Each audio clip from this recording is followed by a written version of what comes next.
the show begin. Next generation for the win. We're going all in. All together now, let's begin. Let the show begin.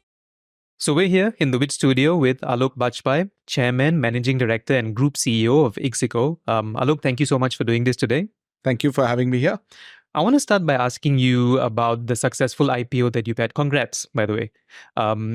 With a successful IPO behind you, what are the opportunities you foresee for ixigo as it enters this next phase of growth in both the domestic and the international markets? Thank you. I think India is at a very unique inflection point right now.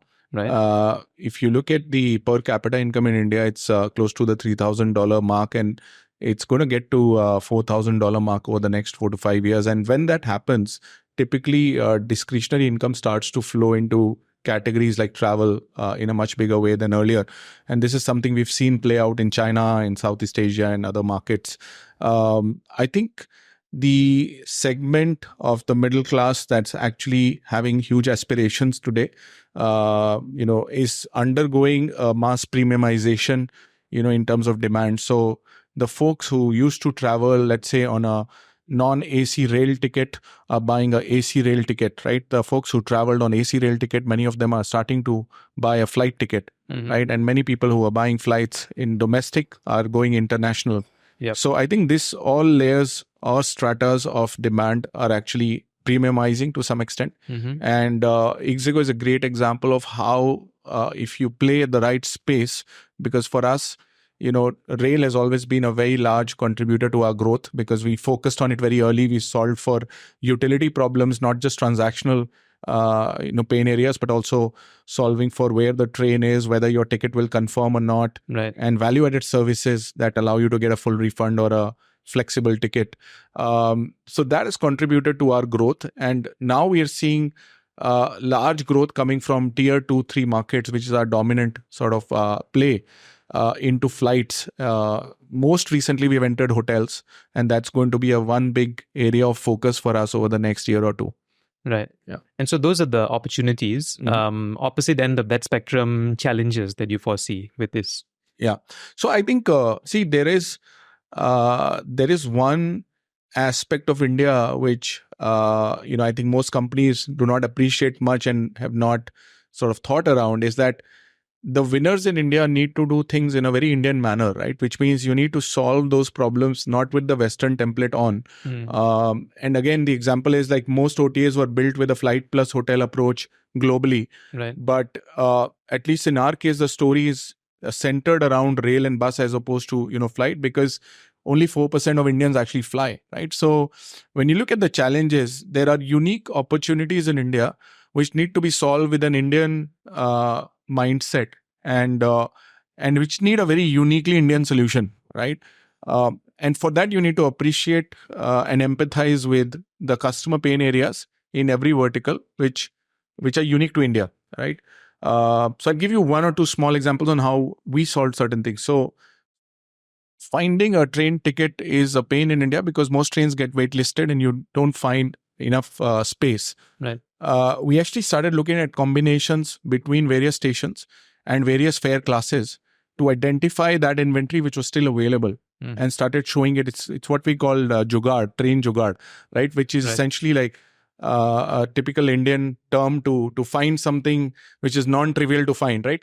And we've seen this being appreciated by people a lot. And again, on flights, there was a huge pain. Indian airports are very large now, and finding your boarding gate or your baggage belt at times is a challenge. And we integrated those features recently because consumers said they want them, right? So I think going into every vertical, we are finding unique Indian challenges which are still unsolved. If you look at religious travel, huge opportunity still unsolved. If you look at even bus, even though Abhibus and Redbus, 2 big players, are trying to solve for it, but the opportunity is still huge. Only 19-20% of demand is online.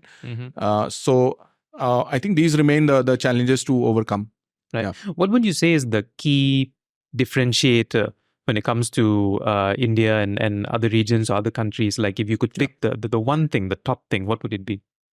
See, I think Indians have adopted technology way more rapidly than many of the Western markets. I mean, if you go to an airport today in India, you can actually enter the airport all the way till the boarding gate using just your face, right? We have something called Digi Yatra, which already is rolled out in all the major airports, right? Mhm. And I haven't seen this yet in Europe or any mature markets. And I think Right. if you look at UPI, right, 15 billion transactions a month, right? It's like mind-blowing scale, right? 500 million transactions a day, Yeah. which is the largest payment system in the world now. And I think our ability to leapfrog some of these things and move ahead way faster, has been very obvious in every vertical. And I think that is because we have a young population who's not shy of trying new things and quickly adopts new technology. The second thing is that the consumer demand is shifting so rapidly that you can identify new areas to ride on. And these UPI or the advent of Geo or all these changes, every few years you see something big coming into India at the platform level and becoming the enabler. So it was Aadhaar, then UPI, now it's ONDC, and tomorrow there'll be something else. Right. But the excitement is that both the government and the private ecosystem are very fast at lapping up these innovations and bringing them to millions of users instantly, right? And those people have been fast at adopting them. That's very uniquely Indian. Right. Yeah. And is there anything that you've wanted to do with ixigo or in ixigo, but haven't been able to because the tech isn't there yet? Technology is not available, or maybe is not available as of now, but you're just Yeah. waiting for it to become available. No, great question. So back in 2012, we launched something called the Trip Planner, right? Right. ixigo Trip Planner. Our vision was to build, a personalized trip planner for every Indian, right, who can help you plan your trips, and not just Indians, maybe even globally, using a vast array of content that's out there for places to visit, things to do, hotels, restaurants, etc. Help you curate your itinerary and plan your trip.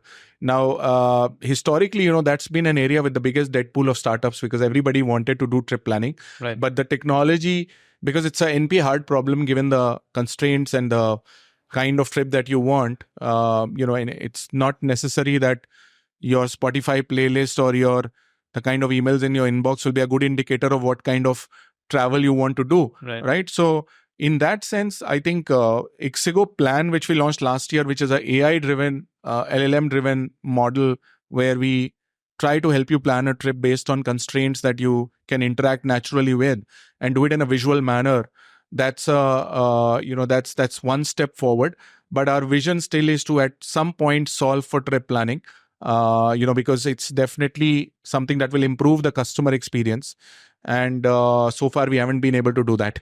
But it's a promising start with ixigo Plan right now. Right. Going public can sometimes shift the dynamics of company culture, right? Because it's a big leap. It's a new phase.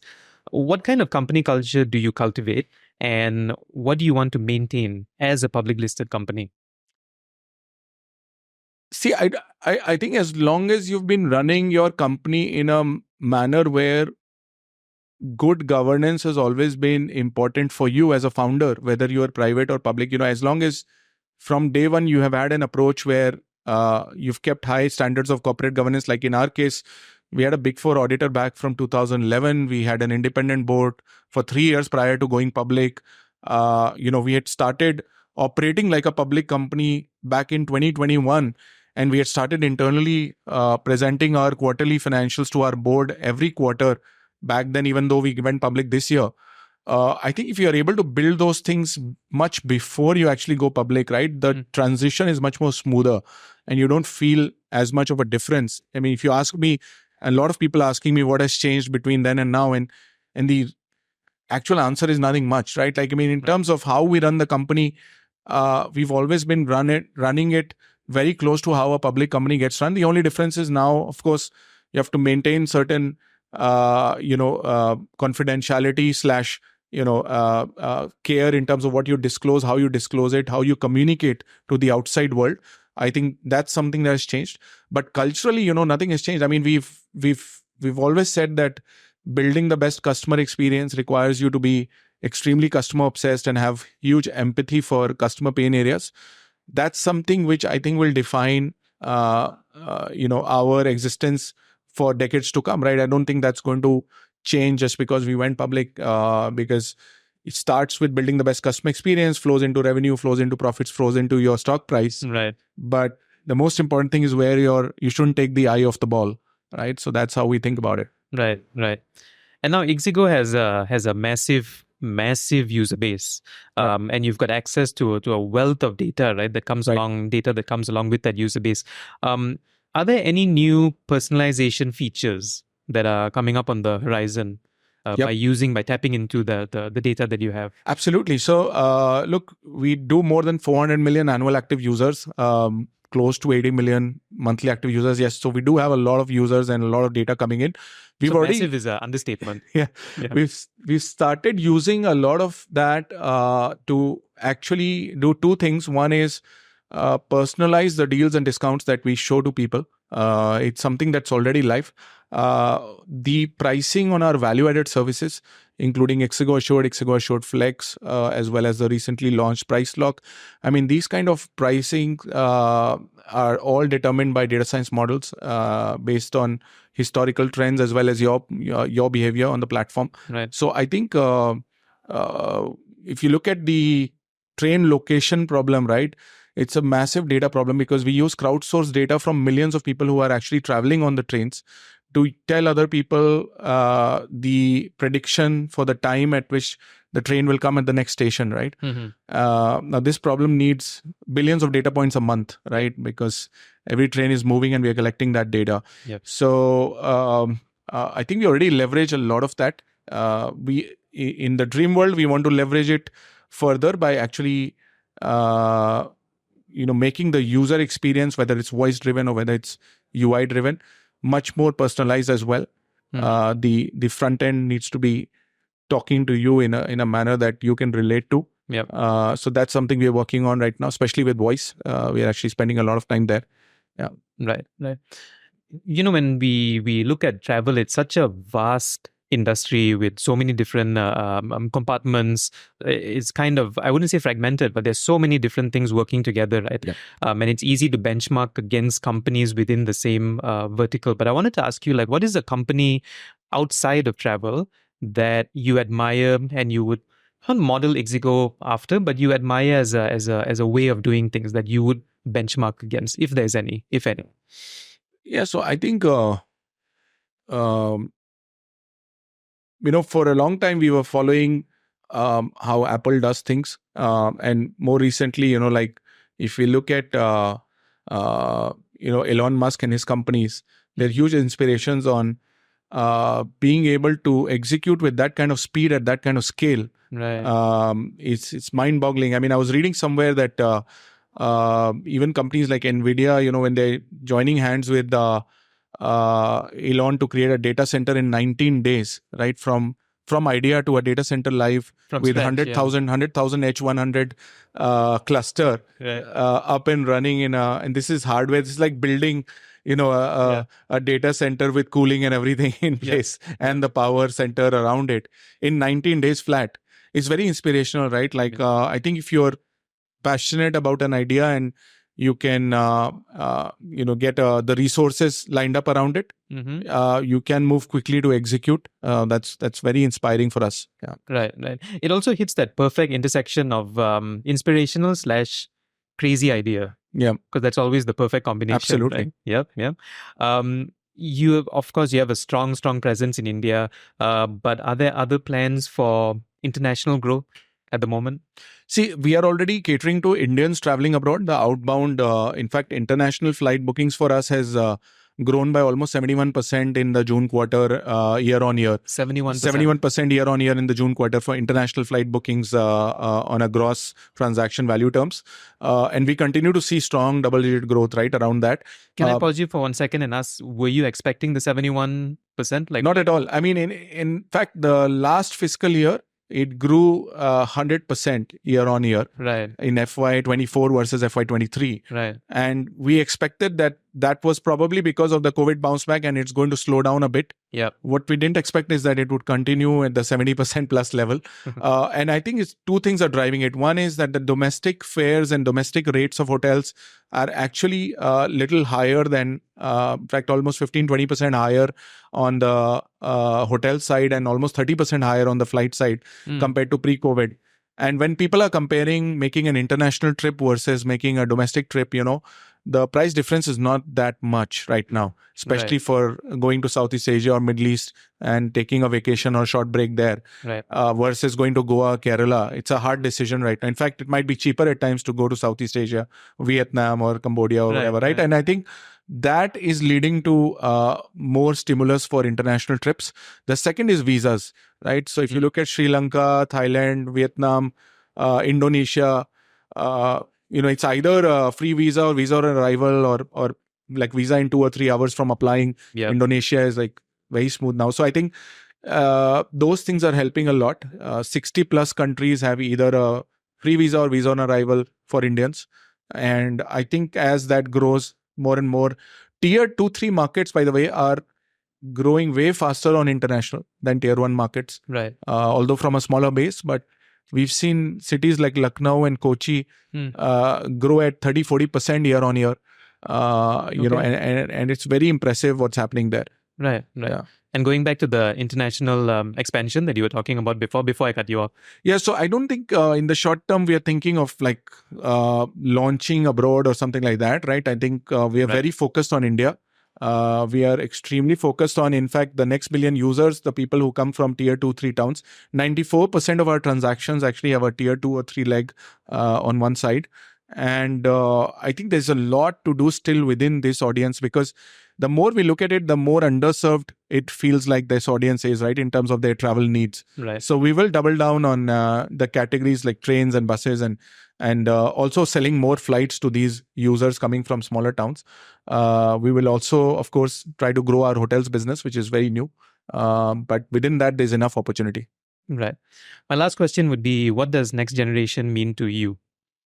I think next generation means solving problems with AI. At this point, that's what it means to us. And these problems could be how you run your organization as well as how you serve your customers. In the last 500 years, we've seen a lot of changes due to industrial revolution. Yeah. But the next 5 years could have more changes than that, is my sense, because AI is going to be a disruptive force horizontally, not just for tech, but for how you run your org, how you ship products, how you essentially hire people. And I foresee that every org will have a bunch of humans, but also AI agents that will be doing a lot of things for them. And how you can shape that defines, the next generation. Right. Aloke, thank you so much for your time. Thank you. They're ready now. Let the show begin. Next generation for the win. We're going all in. Take center stage now. Let's begin. Let the show